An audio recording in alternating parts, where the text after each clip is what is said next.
Ne vous troublez jamais de vos misères. Tenez-vous à la vue de ces misères, dans l'humiliation et la bassesse devant Dieu, si cela vous est donné d'en haut, et soyez dans une grande paix.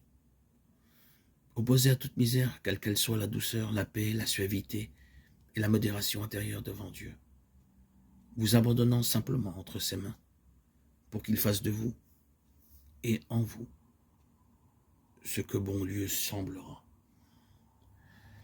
Et désirant doucement et paisiblement ne vivre que pour lui, par lui et en lui. Ne vous laissez pas abattre ou décourager s'il vous semble que vous ne faites rien, que vous êtes lâche, tiède.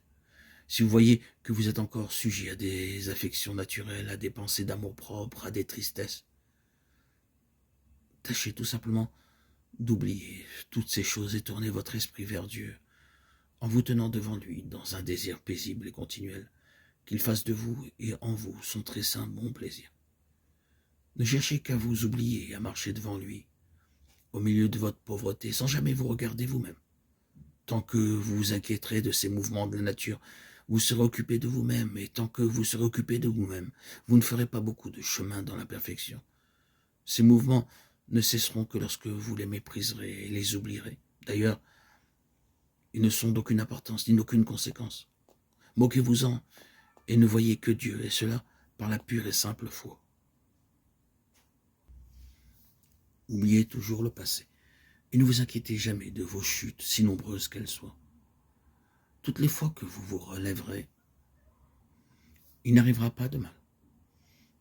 Tandis qu'il en arriverait beaucoup si vous vous découragiez ou si vous affligiez trop pour cela. Faites tout avec le plus de calme et de repos que vous pourrez, et pour le très grand, très pur et très saint amour de Jésus. Un des plus grands empêchements que l'on rencontre dans la voie de la perfection est ce désir empressé et inquiet d'avancer, de posséder les vertus que l'on sent bien ne pas avoir. Le vrai moyen, au contraire, d'avancer solidement et à grands pas, c'est de patienter, de calmer et d'apaiser ses inquiétudes. Ne devancez pas votre guide de crainte de vous égarer et d'aller à côté du chemin qu'il vous trace, car alors, au lieu d'arriver sain et sauf, vous tomberiez dans un précipice. Ce guide, c'est l'Esprit Saint. Par votre travail et vos inquiétudes, par votre trouble et votre empressement, vous le devancez sous prétexte d'aller plus vite. Et qu'arrive-t-il? Vous allez à côté du chemin, où le terrain est plus dur, plus raboteux. Et loin d'avancer, vous reculez. Vous perdez votre temps.